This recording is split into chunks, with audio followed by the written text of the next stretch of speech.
네, 이어서 하겠습니다.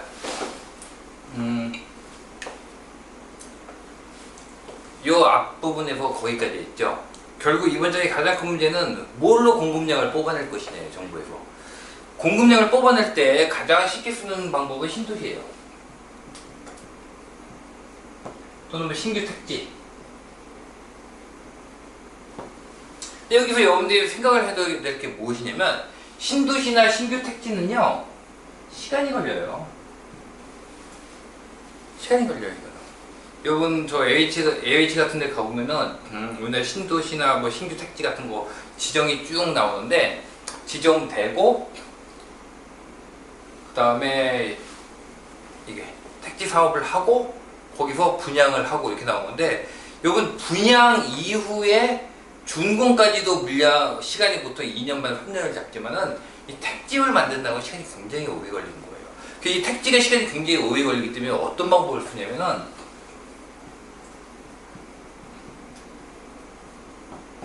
그린벨트를 풀어요. 그린벨트를 푸는데 문제는 뭐냐면 그린벨트를 푸는 거는 가장 빨라요. 가장 빠른데 이건 대규모가 안 돼요. 대규모가 안 되고 여러분들이 생각을 하셔야 될 게 뭐냐면 항상 부동산 시장에 맞는 건요 굉장히 팽팽해요. 사실은 여러분들이 보면은 막 부동산 시장 보면 막 공급이 막 넘치는 것 같죠. 어떨 때는 집이 하나도 없는 것 같죠. 이렇게 느끼니까 굉장히 격차가 큰 것처럼 느껴지는데 실제로는 굉장히 팽팽한 시장이에요. 이게 수요하고 공급이 굉장히 팽팽한데 어느 순간 이게 조금만 깨지면 이렇게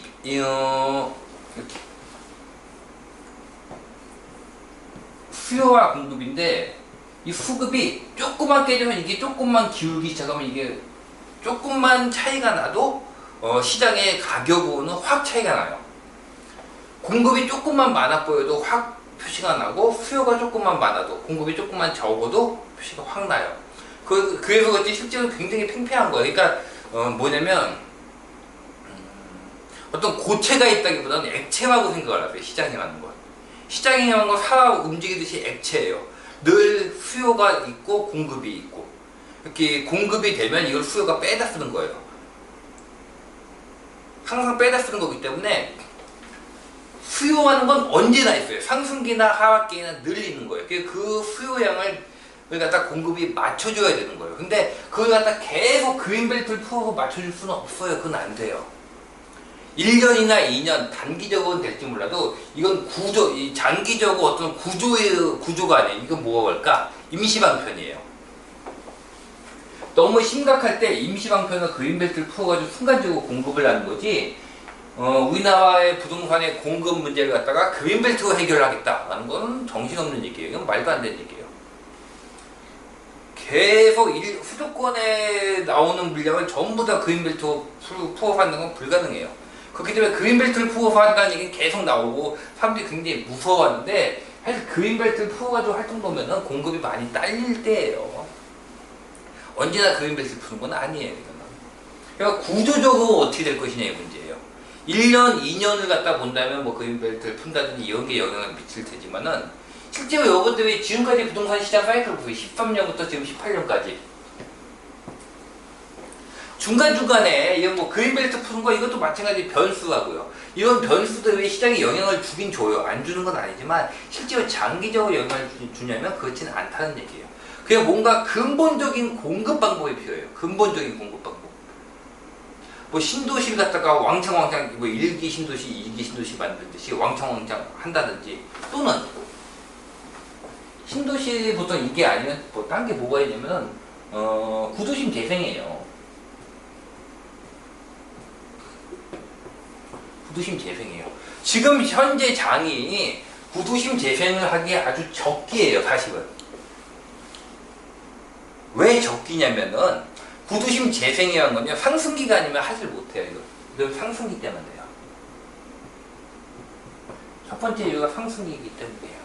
두 번째 이유가 뭐냐면 이번이 전세자금 대출 등으로 인해 가지고 실거주 에너지가 굉장히 많이 공급이 됐어요.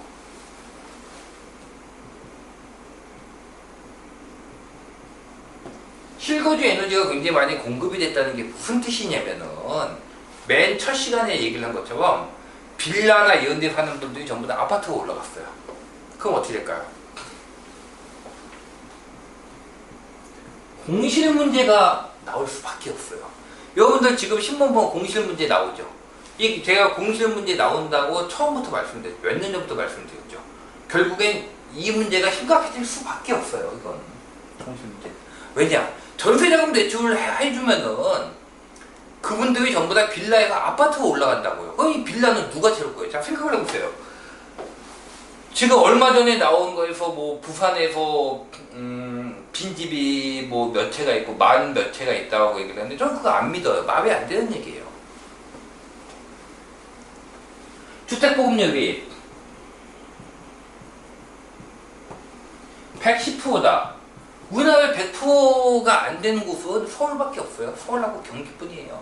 경기도 100% 살짝 넘었다가 뭐 나왔다가 이러고 있는데 100% 근처고 보통 하면 다 100%가 훌쩍훌쩍 넘어요. 가구수가 100이란 얘기고 주택수가 110이란 얘기예요. 주택보급률이 110%면 그러면 빈집은 얼마일까요? 10%예요. 10%가 빈집으로 있을 수밖에 없는 거예요. 여러분들 투자형하고 2주택을 갖고 계신 분들은 계시죠? 투자형 3주택도 있어요. 여러분 실거주 주택이 2주택인 분 계세요? 내가 실거주 주택이 2주택이다. 실거주 주택이 3주택이다. 난 전국에 집을 하나씩 사서 도와가면서 살고 있다. 뭐 있을 수도 있겠지만 거의 없다고 봐야 되죠. 즉 세대수를 뛰어넘는 주택형은 결국은 어떻게 해결해야 돼요. 이거는 결국은 이건 공시이에요. 그럼 빈집 그럼 공시에 어디서 공시에 나올까요? 빌라 공시에 빌라. 노후 빌라 공실이에요. 노후 빌라 공실. 이거 제가 인천에 있지만 인천 저희 동네 돌아다니면 한 동에 두 집 세입이고 나머지 다 비어 있어요. 그런데 수독해요.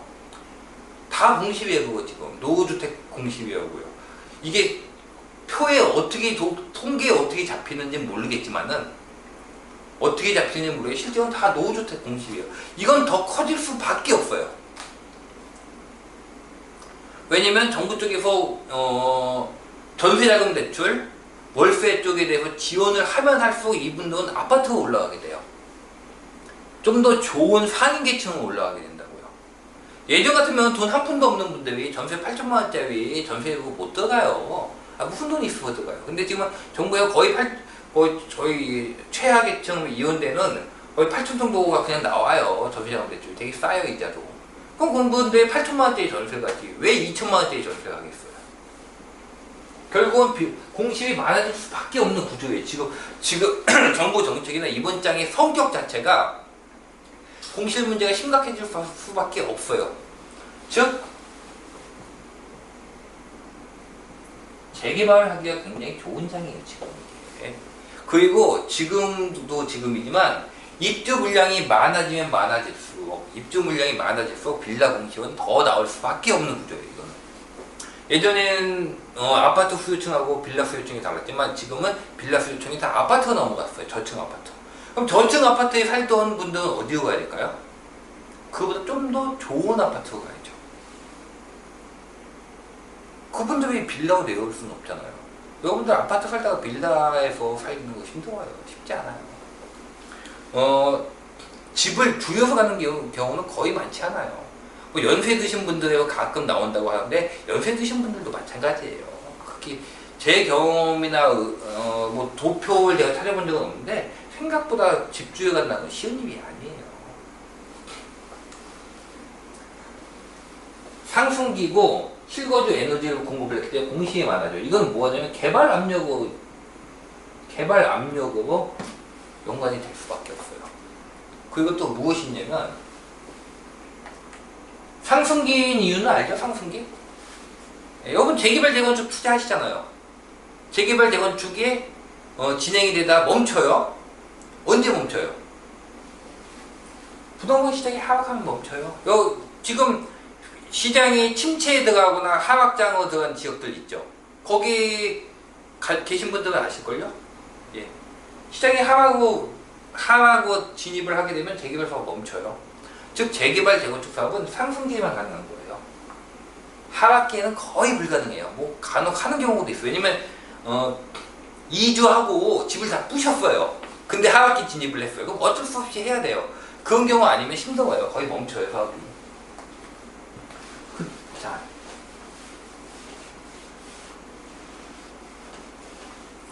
그리고 무엇이냐면 가장 큰 게 뭐냐면은 가장 큰 게 무엇이냐면요, 건물의 연한이에요. 세 번째가.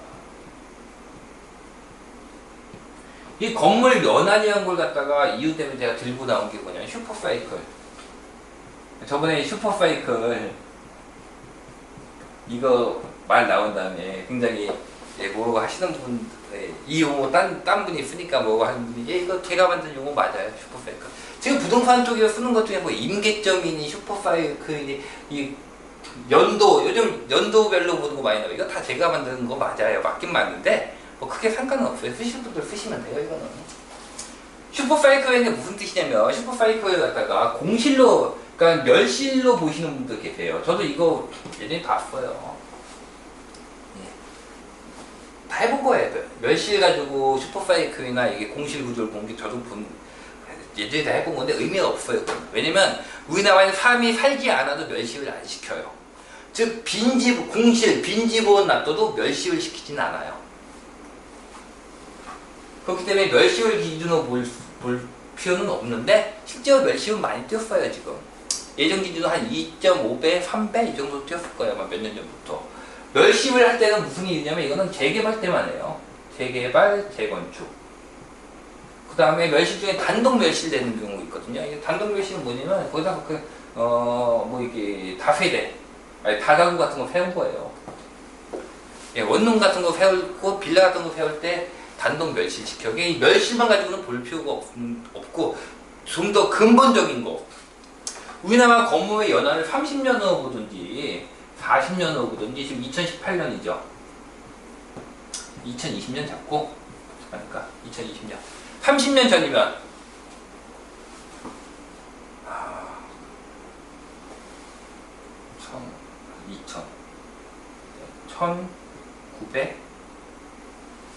1990년에 지어졌으면 30년이죠. 맞죠?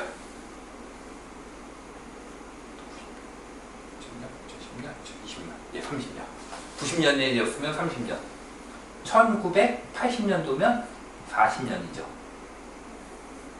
먼저 그것만 말씀드리자면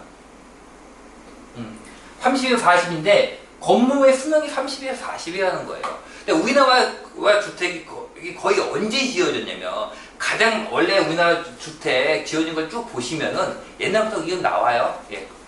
나오는데 쭉 보시면 언제 많이 지어졌냐면 70년대 중반. 70년대 중반에 짓기 시작을 해요. 시작을 하고 본격적으로 팍 한번 넣은 게 80년대 중반.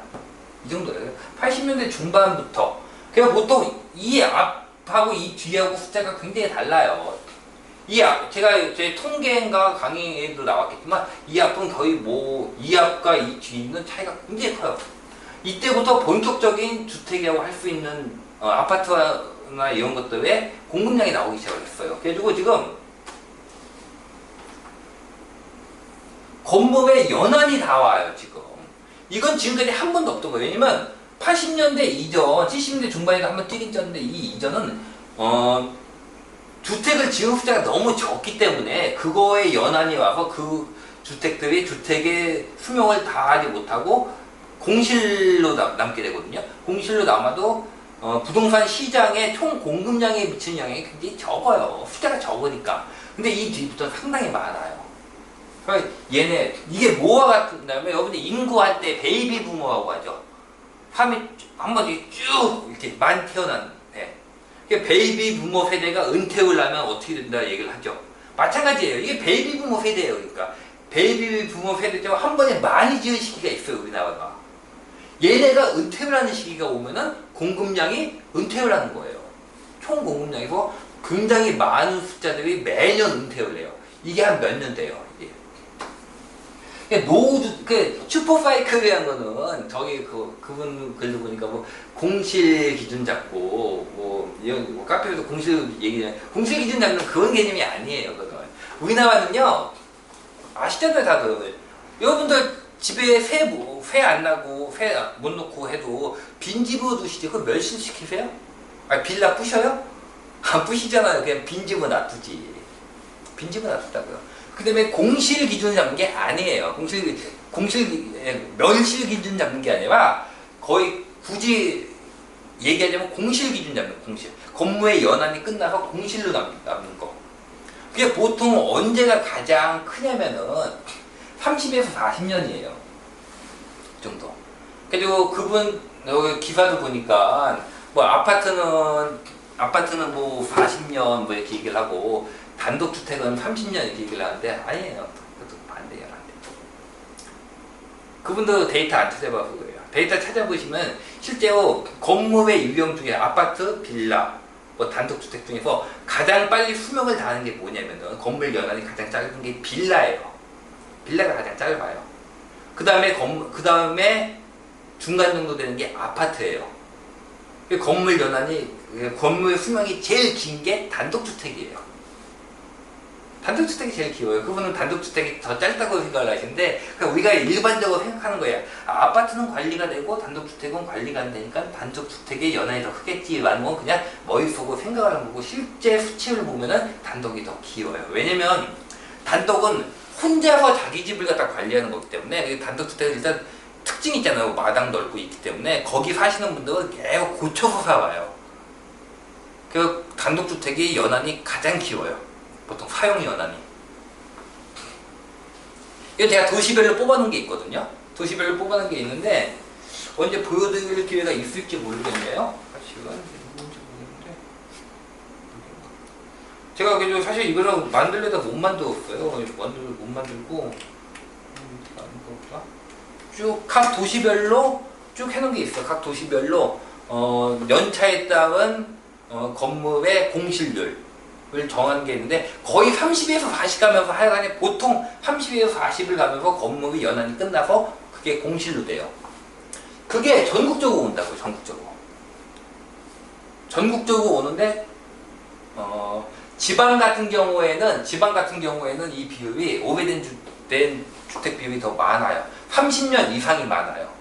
수도권은 지방보다 30년 이상 주택 비율이 낮아요. 오히려 더 높지 않아요. 더 낮아요. 왜냐면 수도권은 계속 재개발 건축을 했기 때문에. 대신에 뭐가 높냐? 25년 차가 높아요. 25년 차가 높아가지고 실제로 2020년이 되면 2020년을 기점으로 수도권은 30년 주택이 확 늘어나요. 30년 차 이상이. 2020년에 가까울수록 확 늘어나는 구조예요. 수도권은.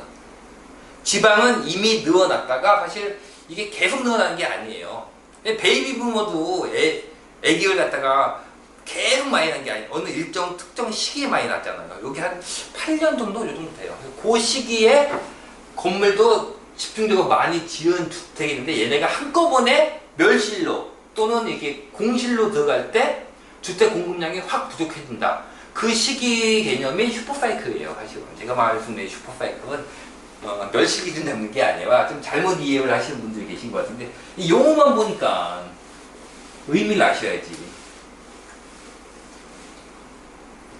그런 이유 때문에 이번 장이 구도심 여러분 재개발할 때 중요한 요인이 뭐죠?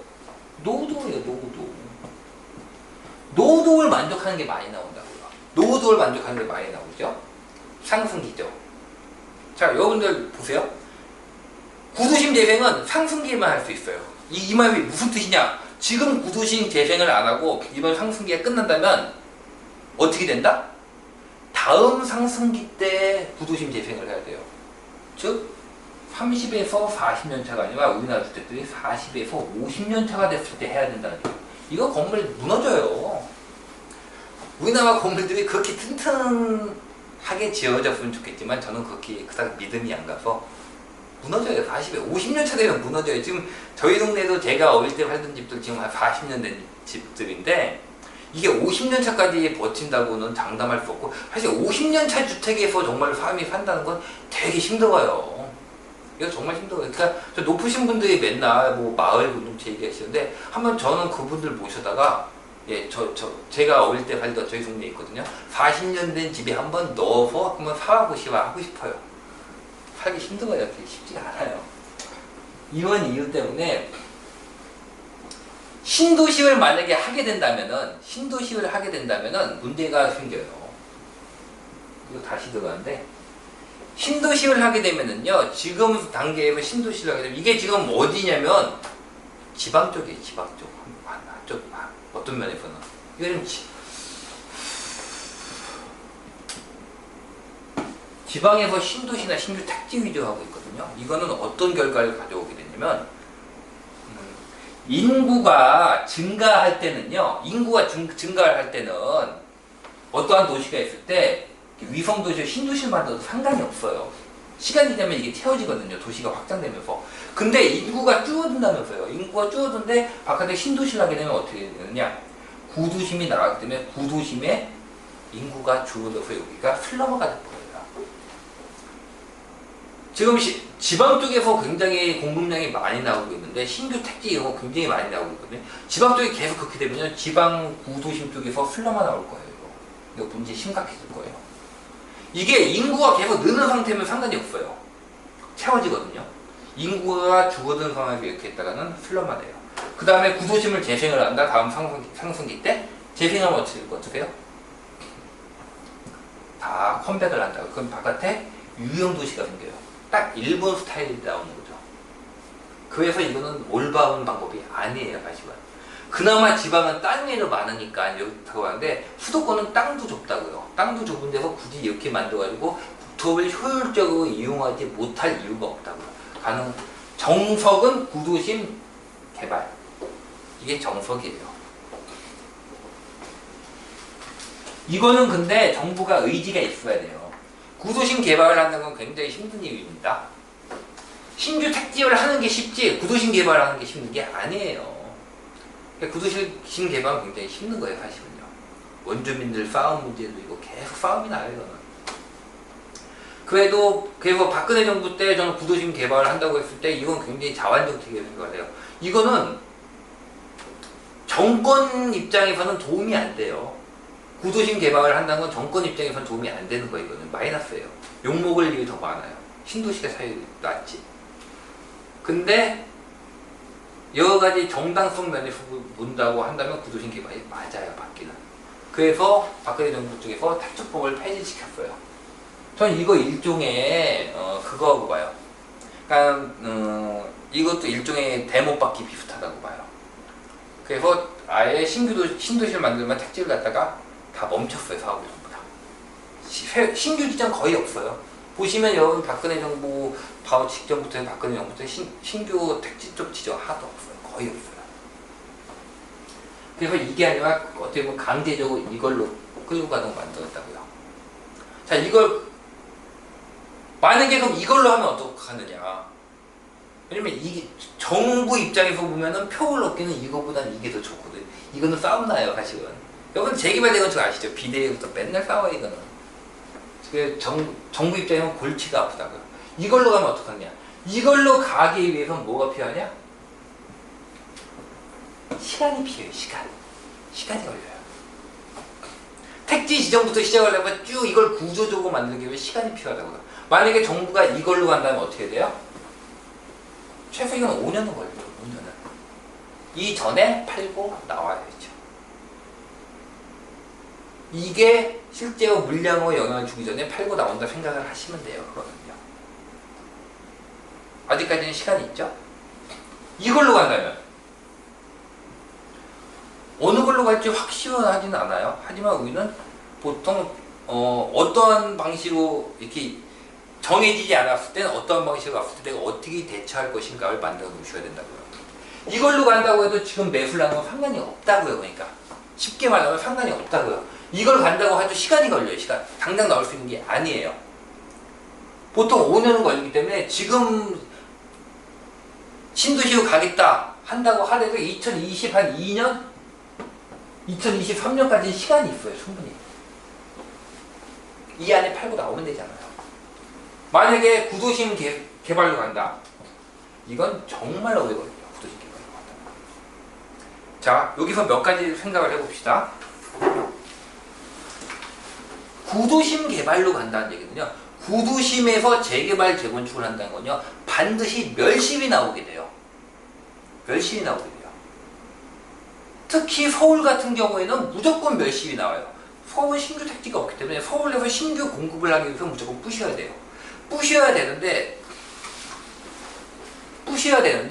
서울 쪽 같은 경우에 평균 대지 지분이 한 17개가 나와요. 평균 대지 지분이 17개가 나온다는 얘기는 무슨 뜻이냐면 용적률 240%, 2.4를 곱해버리면 한 40 나왔나요? 계산기해볼까? 한 40면 나올 거예요. 40면. 그러면 조합원분이 30평을 가져가게 되면 일반 분양분은 10평 정도밖에 안 나온다는 얘기예요. 즉, 집 한 채가 안 나와요. 두 명이 모으면 60, 30, 30, 10 하나 나오겠네요. 무슨 얘기다? 조합원 대 일반 분양분이 2대1 정도밖에 안 나온다는 얘기예요. 2대1 이하가 나온다는 얘기예요. 평균적으로 봤을 때. 물론 더 나오는 데도 있어요. 근데 평균적으로 봤을 때 2대1 이하가 나온다는 얘기예요. 무슨 얘기냐?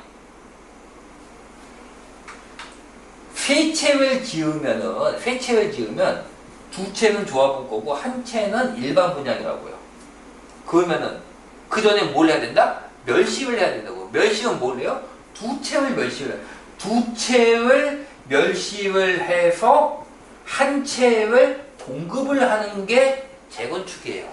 서울 쪽의 재건축 재개발은 이런 스타일이에요. 그러니까 두 채를 부시고 한 채를 공급하는 거예요. 새롭게 공급하는 거예요.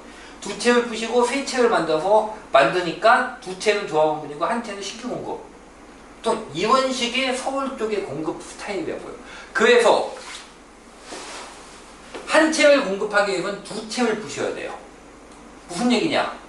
서울에서 재개발 재건축으로 10만 호 공급하겠다. 오, 많다고 생각을 하실지 모르겠죠. 이거 무슨 뜻이냐? 20만 호를 갖다가 멸실을 시키겠다는 얘기예요. 10만 호가 공급되기 전에 20만 호 멸실이 먼저 나와요. 부셔야 짓죠. 그러니까 수도권 같은 경우는 거의 이래요. 서울이 한 17개 나오고 경기도나 인천이 한 24개 정도가 나오거든요. 24개 정도가 나온다는 게 용적률 더하면 이게 한 60 나오니까 1대1. 거의 1대1 근처 나와요. 수도권은 어느 정도 나오냐? 한 채를 공급하기 위해서는 한 채를 부셔야 돼요. 이 정도 나와요. 근데 1대1 나온 데는 1대1보다 조금 덜 나오긴 해요. 이 정도가 나온다고. 그래서 무조건 재개발, 재건축으로 공급을 하겠다는 얘기는 신규 공급량보다 부시는 양이 더 많아져요. 그래서 이 A단지가 두 채를 부셔서 한 채를 공급해요. 이 한 채가 실제로 시장에 나가서 영향을 주면 영향을 주는 거 아니냐 할 텐데 이게 영향을 줄 때쯤이면 그 다음 단지 B단지에서 두 채를 또 부셔요. 그럼 어떻게 될까요? 똥똥이 나올 거예요. 그리고 그 다음에 C, D 두 군데가 부셔요. 그럼 신규 공급량이 그 다음에 나오는 곳의 멸실량을 따라가지 못해요. 재개발 재건축의 가장 큰 문제는 뭐냐면 재개발 하시면 여러분들이 정부의 고민을 갖다 좀 이해를 하셔야 되는 게 사실 정석은 이게 정석인 거 맞아요. 이게 우리나라가 대한민국의 국토의 효율적인 이용과 수도권의 뭐 이런 그 짜임새 있는 이걸 위해서는 이걸 가는 게 맞아요. 이걸 갖다가는 슬럼화가 발생을 하든지 유용도시가 나오든지 둘 중에 하나예요. 이게 가는 게 맞는데 문제는 뭐냐면 이걸 가게 되면요. 이것의 가장 큰 문제점은 멸실량을 어떻게 해결을 할 것이냐예요. 멸실량을. 새로 짓는 거 한 채를 새로 짓기 위해서 두 채를 부셔야 되는데 아니 지금도 공급이 부족해서 난리인데 여기서 3년 후에 한 채를 짓기 위해서 현재의 두 채를 부셔야 되는데 물론 현재의 고통을 참고 미래를 보자. 굉장히 마음은 좋은 얘기인데 좋은 얘기인데 여러분들 그렇게 안 하시잖아요. 사실 저도 그렇게 안 하거든요. 현재 미래의 하나를 위해서 현재의 두 개를 부시는 고통을 갖다 감수해야 되는데 이게 결정을 하기는 쉽지가 않다고요. 그래서 어떤 방식을 쓰냐면 멸실량을 조절하기 위해서 항상 재개발 재건축이 어느 정도 되기 시작을 하면 뭐가 나오냐면 항상 나오는 개념이 순환개발이에요. 순환개발이 나오게 돼요. 한 번에 멸실을 안 하고 순환해가지고 순환하면서 멸실을 하는 거예요. 근데 이건 또 뭐가 문제냐? A를 부시고 한 번에 A, B, C가 부셔버리면 크니까 A 부시고 얘가 화합이 끝난 다음에 B를 해와. B가 화합이 끝난 다음에 C를 해와. 이게 순환개발이에요. 뭐 어려운 개발, 어려운 개념 아니에요. 쉬운 개념이거든요. 문제는 뭐냐면 자 A, B, C를 한 번에 부시고 한 번에 지어요. 그럼 어떻게 될까요? 3년이면은 3년은 좀 더 걸리려? 3년 좀 더 걸리면 3년이면은 물량이 나와요. 근데 이 방식 하면 얘 3년 걸리죠? 얘 3년 걸리죠? 얘 3년 걸려요. 순환개발로 3개 단계만 돌려보이면은 9년이에요. 너무 멀죠? 너무 멀다고, 너무 멀다고. 그리고 이 기간 동안 어떻게 할까요? 이 기간 동안은 계속 공급 부족 기간이 9년을 유지를 하게 되는 거예요. A, B, C로 나눠서 하게 된다면. 사실은 정부가 고민을 하는 게 당연해요, 이거는. 당연해요, 당연해요. 재개발 재건축은 어떻게 해야 돼? 공급이 가능하다? 상승기에만 가능하다. 근데 이걸 순환개발로 A, B, C를 갖다 진행시킨다는 얘기는 상승장을 갖다가 굉장히 길게 가져가야 된다는 얘기예요. 고민되겠죠? 여러분들이 정부에도 이건 고민을 할 수밖에 없어요. 그래서 보통 이것만 가지고는 안 하고 계속 신도시나 신규 택지가 자꾸 기웃기웃하는 이유가 이게 신규 택지나 신도시를 가게 되면 나중에 슬럼화나 유형도시가 생긴다는 걸 알면서도 그럼 그 9년 동안 시장을 갖다가 상승장을 갖다가 계속 끌고 가는 게 더 낫냐고 물어본다면은 이것도 그렇게 뭐 좋은 건 아니거든요. 좋은 건 아니에요. 그러니까 정부가 계속 고민이 되는 거 어떻게 할지.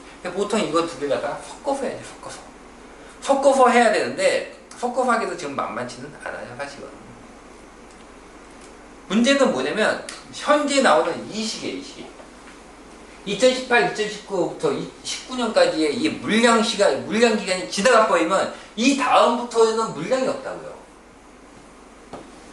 이 다음부터 물량이 없다는 거예요. 이 다음부터 물량이 없는 이 시기를 무엇으로 해결할 것이냐의 문제인 거예요. 여러분들이 지금 투자를 하시는 분들은 뭘 보셔야 되냐면 현재 입주 물량이 나오지 않는 곳을 투자에 들어가는 분은 괜찮아요. 계속 상승을 보는 거예요. 이게 어디다? 서울이다.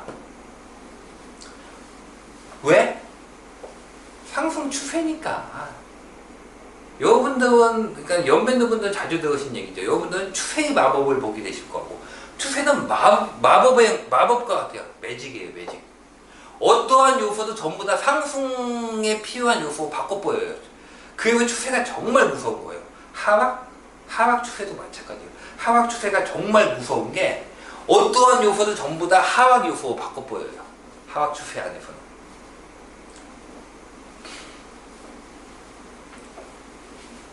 상승 추세 안에 있기 때문에 그 상승 추세를 순간적으로 눌러줄 만한 변동 요인이 없는 곳은 무조건 상승 추세라고 보시면 돼요. 이것이 어디다? 서울. 서울은 매수 시기를 굳이 따지지 말고 그냥 매수하셔라. 만약에 중간에 침체나 눌리는 기간이 온다면은 감사한 마음으로 매수하시고 굳이 그거 기다리지 말고 그냥 매수하셔라 라고 하는 게 그건 이유인 거예요. 그 외의 지역은 이 눌리는 기간을 피해서 이때 보는 거예요. 2020년 이후를 갖다가 이때를 보고 투자를 들어가는 거예요. 물량에 눌리는 지역들, 그러니까 경기도, 서블라인도 마찬가지고, 그때 제가 했을 때,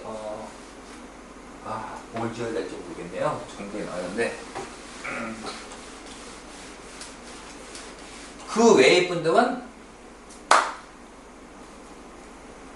이 이후에 19년 하반기 정도부터를 갖다가 타겟으로 투자를 하시는 거예요. 서울 말고 물량 구간들은 거길 보고 투잡을 들어가시면 이 이유는 어떻게 되냐? 뭐가 없다고 했죠? 물량이 없다. 마지막 신도시가 어디다? 검단이다. 아, 검단 며칠 전에 나왔대요. 개발한다고. 마지막 신도시 검단으로 끝나고 물량이 없다라고 한다면 어떻게 될까요? 뭐가 힘을 받을까요? 서울 어째 물량이 없는데 더 물량이 없으니까 더 힘을 받겠죠. 그건 데쳐두고, 더 이상 말할 필요도 없으니까 데쳐두고. 물량이 없어. 근데 물량이 나오려면은 뭐가 있을까? 서울은 뭐가 있다고 했죠? 재개발 재건축이 있다고 했죠. 그럼 무엇이 힘을 받게 될까요? 제가 이거 2015년도부터 시작해서 한 100번 얘기했죠? 입주권. 물량이 없는 시기가 되면 여러분들이 분양, 물론 받으면 좋아요. 근데 분양받는 게 쉽냐고요. 더 어려워져요, 이제.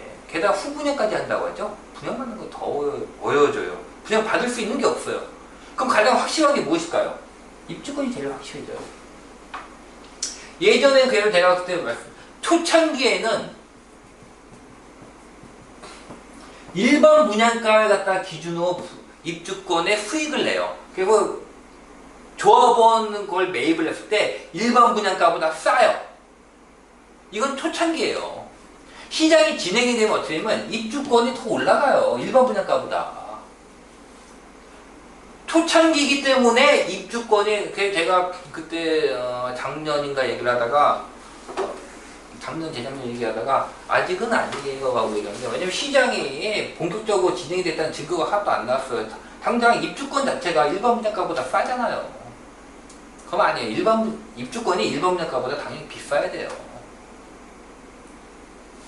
왜냐면 물건을 갖다 확보할 수 있는 가장 확실한 방법은 입주권이거든요. 신규 물량이 없는 상태에서 신규 물량을 줄 수 있는 입주권이라는 것의 효과는 굉장히 커요. 그 다음에 뭐가 힘을 받는다? 신도시. 신도시가 힘을 받는데, 보자고요. 신도시는 언제 힘을 못 받을까요? 신도시가 많을 때, 신규 물량이 많을 때, 지금 2018년부터 2019년까지 이 시기는 신도시가 힘을 받는 시기가 아니에요. 물량이 많으니까. 물량이 많을 때는요, 신도시라는 게 힘을 못 받아. 신도시나 신규하는 게 그나마 힘을 못 받는 시기예요. 게다가 신도시 중에서 B급, C급 신도시들은 힘을 못 받는 시기예요. 물량이 많으니까. 제가 신도시 여러분들 이번 장에 B급이나 C급 신도시도 괜찮아요. 언제부터? 물량이 끝난 다음부터. 다음부터 괜찮다고. 아, 그럼 물량 끝날 때까지 기다려야지? 굳이 뭘 기다리세요. 힘을 못 받는다는 거지 뭐 하락이 크게 나오거나 하진 않아요. 그냥 조정 나왔다 싶으면 들어가세요. B급이나 C급 신도시들도 이게 끝나게 되면 힘을 받아요. 신도시라는 건 무엇이냐? 실거주 가치가 높다는 뜻이에요. 실거주 가치가 높은 것들은 실거주 가치가 떨어지는 시기에는 당연히 A라는 물건이 있는데 얘가 전부 다 실거주 가치에 의해서 힘을 받아요. 실거주 가치가 대부분이에요. 이런 것은 실거주 가치가 떨어지는 시기에는 힘을 못 받아요. 대표적인 예가 뭘까요? 실거주 가치로 형성이 되어 있는 것. 전세. 전세는 실거주 가치로 형성이 된 것들이에요. 그리고 전세는 실거주 가치가 떨어지는 시기에는 전세가 힘을 못 받고 전세 가격이 떨어져요. 그럼 실거주 가치가 떨어지는 시기가 무엇이다? 물량이 나오는 시기. 그렇기 때문에 실거주 가치로 형성이 되어 있는 매물들이나 지역들은 이때는 힘을 못 받아요. 힘을 못 받는 거예요. 그래서 물량이 나오니까 실거주 가치가 떨어지고 주로 실거주 가치만으로 가격이 형성되어 있는 것도 힘을 못 받는 거예요. 그리고 이 시기에는 신도시나 이런 것들 투자 가치가 있는 A급 신도시가 아닌 실거주 가치 위주로 되어 있는 B급이나 C급 신도시 같은 경우, 이렇게 하면 B급, C급이야 기분 나빠요 하고 얘기를 하실 수 있는데 이해하기는 쉽잖아요. 그러니까 뭐 얘기만 하면은 뭐 항상 그냥 말하는 그대로 들으세요. 제가 예를 드는 건 전부 다 가장 이해하기 쉬운 방법을 나온 생각해서 얘기를 하는 거니까 우리가 생각할 때 보통 실거주 위주, 실거주 가치 위주 형성되어 있는 신도시 A급 신도시가 아니라 B급이나 C급 A급 신도시 같은 경우 사람들이 나중에도 많이 오를 거예요. 막 투자자가 진입을 하잖아요. 근데 그것보다도 실거주 가치 여기 살기는 괜찮아 라는 것들 살기는 괜찮아 여기는 그래도 살기는 괜찮아가 뭐냐 실거주 가치예요. 걔들은 심을 받으면 언제다? 19년 이후가 될 확률이 커요. 하지만은 현재 제가 뭐 이번 장에 가장 어려운 시기가 언제라고요? 18년과 19년이 물량이 겹치는 시기지만은 18년, 19년 물량이 겹치는 시기하고 조심을 하셔봐. 하지만은 보통의 물량은 누적이기 때문에 원래는 18년보다 19년이 힘들어야 돼요. 이게 정상이에요. 이번 장도 18년보다 19년이 힘든 데가 나올 거예요. 이게 정상이에요. 정상인데 이번 장은 특이한 게 뭐가 있냐면 슈퍼사이클로 인한 개발 사업으로 인한 멸시에 있다고요. 그리고 그 이후에 물량이 없다는 이 두 가지 조건이 합해지기 때문에 18년보다 19년이 어려운 데도 있겠지만 상당히 많은 곳들은 18년보다 19년이 더 좋을 거예요. 19년 하반기로 될수록 시장이 더 살아날 거라고요. 그러니까 신도시나 이런 데 매입을 하시겠다라고 한다면 전세가 하락하는 거는 만약에 버틸 수 있다고 한다면 지금 전세가 하락하면 이미 2년 정도 후니까 만약에 근데 실거주나 이런 걸로 들어가실 분이면 그냥 들어가시라고요. 자, 이런 것들은 다 언제를 본다? 올해나 내년을 보는 게 아니라 19년 하반기 이후를 보는 거예요. 자, 다시 한번 정리합시다. 수도권은 상승 추세이고 물량이나 이런 변수를 받지 않는 서울 같은 곳은 당연히 계속 상승 추세라고 보시면 돼요. 물량으로 인해 전세가가 떨어진다고 해도 매가가 하락을 하는 경우는 거의 나오지 않을 거예요. 나온다고 해도 굉장히 국지적이고 한시적으로만 나와요. 하지만 수도권은 물량의 영향을 상당히 많이 받아요. 즉 변수의 영향을 받는 거예요. 이 변수는 언제까지 영향을 미치냐면 18년부터 19년 하반기까지예요. 물론 지역마다 뭐 19년, 20년 초에 물량이 왕창이에요. 우리는 다 2단지 그런 데는 물론 영향을 받겠죠. 대체적으로 봤을 때, 전체적으로 봤을 때 19년 하반기로 갈수록 시장이 좋아져요. 그리고 여러분들이 말하는 보통 실거주 위주 것들, 계속 수도권 쪽을 투자를 들어갈 때는 타켓을 언제 잡는 거냐면 19년 말부터 20년을 타켓으로 보는 거예요. 그리고 이때부터는 신축이 귀해지는 시기이기 때문에 귀해지고 앞으로 나올 신축이 없다는 것이 큰 거예요. 여러분들 물건 사러 갔을 때 물건이 쭉 많으면 사기 싫죠. 근데 갑자기 확실히 막 집어가 물건 하나밖에 안 남았어요. 무의식적인 잡게 되죠. 이게 희소성이에요. 앞으로 나올 물량이 없다는 것이기 때문에 20년으로 갈수록 힘을 받는데 무엇이 더 힘을 받느냐? 신축이 힘을 받아요. 근데 신축은 어디서 나오죠? 신축은 택지와 개발에서만 나와요. 택지가 없다고요. 그럼 어디서 나올까요? 개발에서 나와요. 개발. 그래서 20년 경기도나 이렇게 인천이나 이런 것들은 매입을 들어갈 때 언제를 보는 거냐면 20년을 봤어요. 물론 이전에도 움직일 수 있어요. 왜냐면 19년 중하반기만 돼도 먼저 요즘은 워낙 시장이 빨라서 선반영이 돼요. 선반영 된다면 19년 중하반기만 돼도 선반영 될 거예요 아마. 하지만 그냥 편하게 20년을 보시고 이때는 신도시를 보셔도 괜찮고 또 이때는 무엇이겠냐면 신축을 할 수 있는 근데 정부가 후분양한다고 하죠. 택지가 없죠. 그럼 뭘 보면 되냐? 입주권. 여러분들이 주변지 재개발 같은 경우 입주권이나 이것도 언제를 보는 거냐면 20년 보시는 거예요. 20년부터가 더 힘을 받을 거예요. 이때부터는 무조건 신축 위주로 보유를 하고 있으면 괜찮을 거예요. 재개발이나 재건축 주변지 같은 경우도.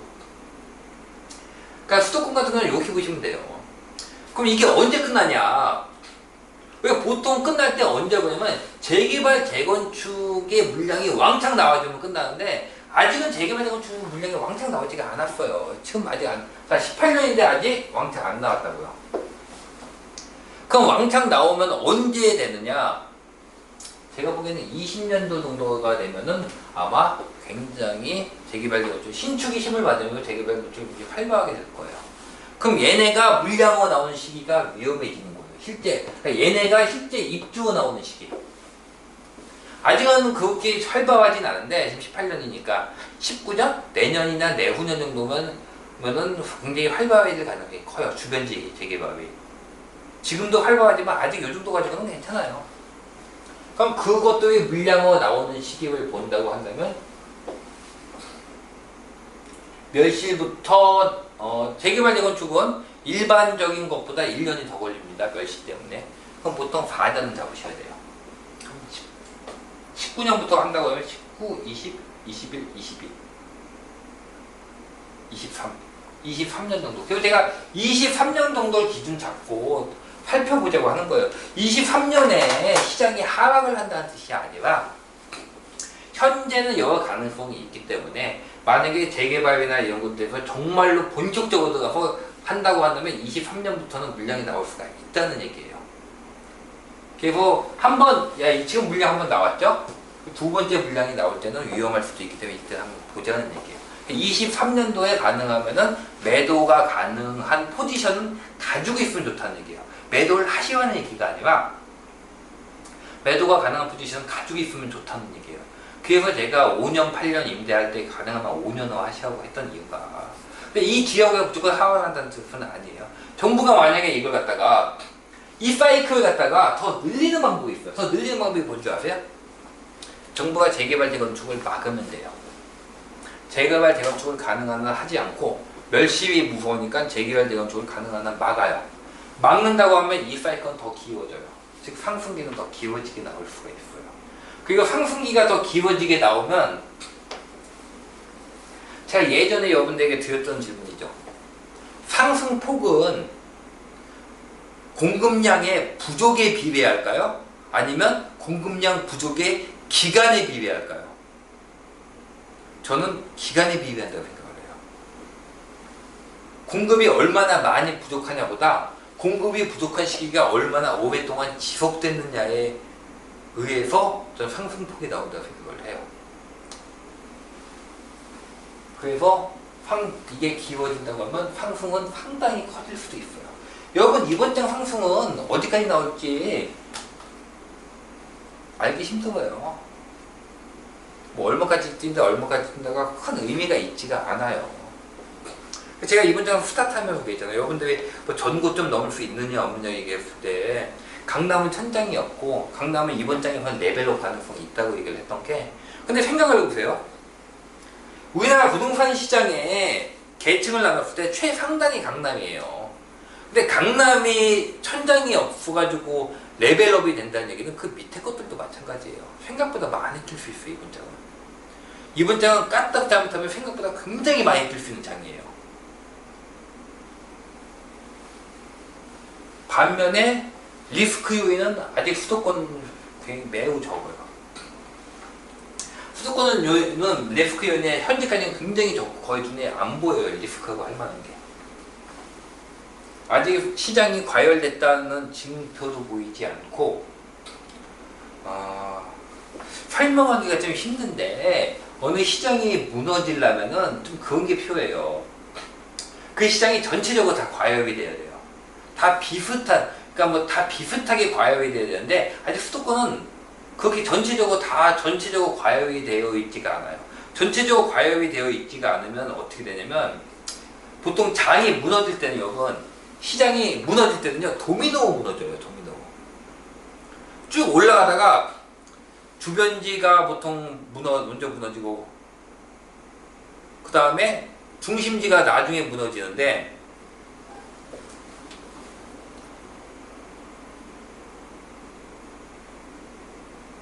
이게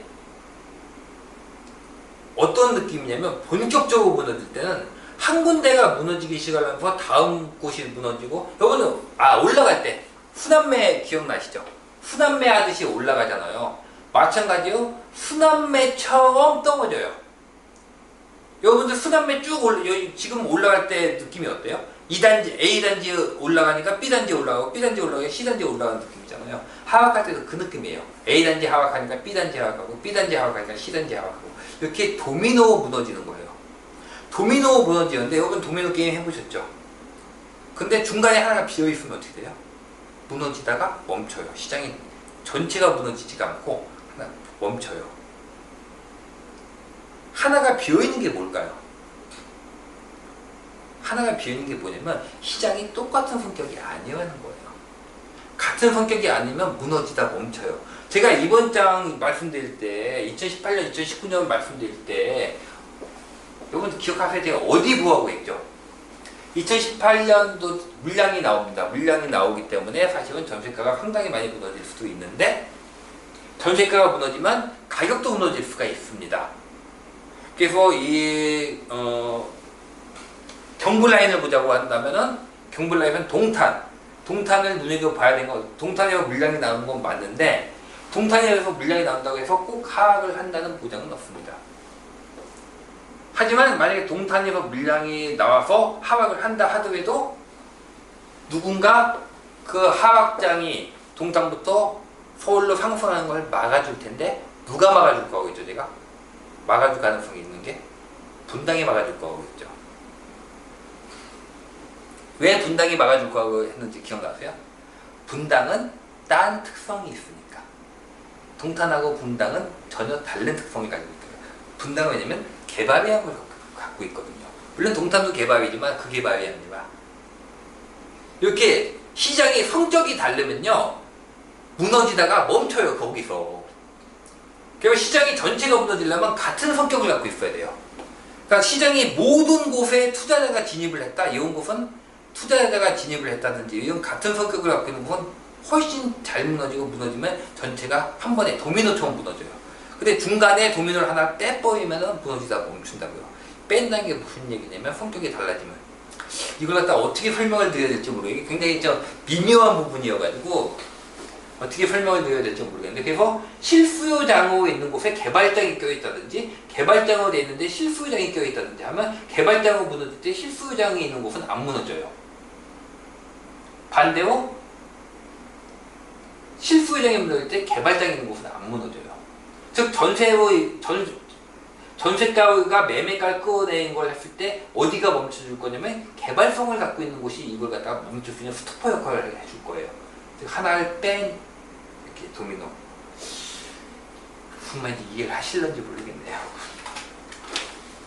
하여간 그건 이후 수도권에서는 아직 하락을 할 만한 증상이 할 만한 게 나온 게 없어요. 제가 보기엔 아직 아무것도 안 나왔어요. 수도권 각 부분의 성격이 다 다르고 전체가 투자자 유동성 성격을 갖고 있는 것도 아니에요. 지금 아니에요. 지금 수도권 모두가 유동성장 아니에요. 서울 모두가 유동성장이라고 보기에는 일단 서울의 구축 자체가 가격이 너무 낮아요. 서울 구축 너무 싸요. 이거 가지고는 지금 전체가 유동성장이라고 볼 수가 없어요. 유동성장도 있고 실수요장도 있고 굉장히 복합적이에요. 이거 가지고는 이렇게 시장의 성격이 모두 다 다르면요 하나의 요소로 인해서 시장이 무너지는 일이 나오질 않아요. 수도권은 아직 그래서 물량도 변곡점을 만들 정도의 물량이 아니고 또 수요자 자체도 다 성격이 다르기 때문에 여러분들 파리 대책에서 뭘 했죠? 파리 대책 때 한 게 뭐냐면 정부가 유동성을 쪼였어요. 되게 겁 많이 드신 분들 계시죠? 저 파리 대책 때도 그거 밴드 했었던 걸로 기억하는데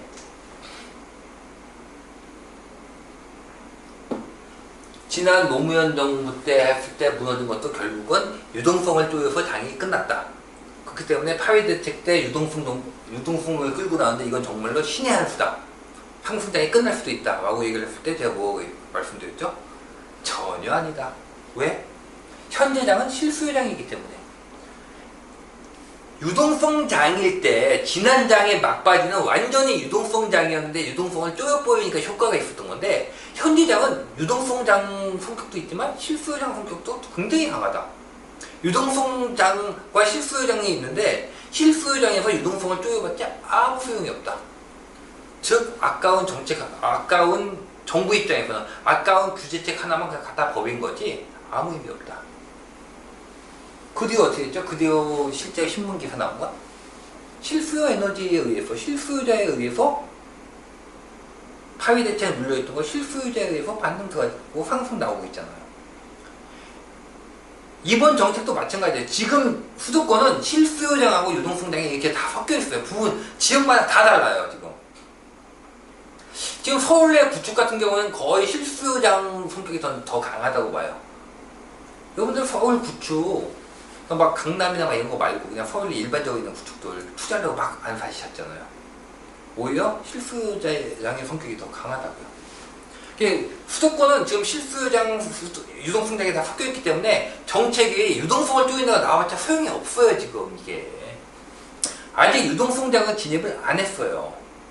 그래서 규제로 쪼여서 잡을 수 있는 장이 아니에요. 그래서 시장이 전부 다 유동성장을 진입을 했을 때 파위 대책 같은 게 나왔으면 아마 꽤 컸을 거예요. 타격이. 근데 실수요장인데 파위 대책 내놨기 때문에 실제 효과는 아무것도 없었어요. 파위 대책 나온 다음에도 효과가 없었고 끝날 때까지도 효과가 없었다고요.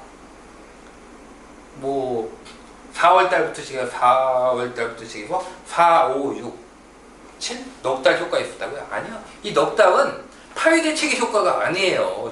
정부분들이 지금 굉장히 정신없는 소리를 하고 계시는데 이 넉 달 동안 수요가 줄어든 거는 아까 말씀드린 한시적 규제로 인한 수요자의 끌어당김, 나중에 수요를 끌어올음으로 인해서 그 기간이 비어있던 것 뿐이에요. 이거는 파위 대책 효과가 아니에요. 이게 무슨 효과예요?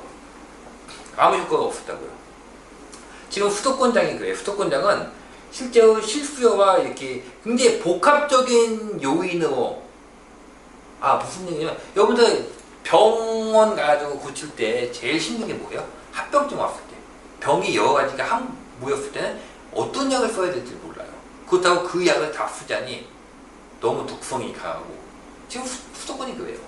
실수요장부터 유동성장까지 굉장히 여러 가지 수요의 에너지들이 다른 양상으로 모여있기 때문에 여기는 맞는 처방을 낼 수가 없어요. 거기에 맞는 처방을 다 일일이 냈다가는 지방은 난리가 날 거예요. 아마 뭐 임대사업자 등록을 뭐 정부가 얘기했으니까 그거 땡겨서 하자? 정말로 정신없는 분들 많으신데 할 수 있는 게 아니에요. 하면 저희는 굉장히 좋은 거예요. 사실은. 근데 할 수 있는 게 아닙니다.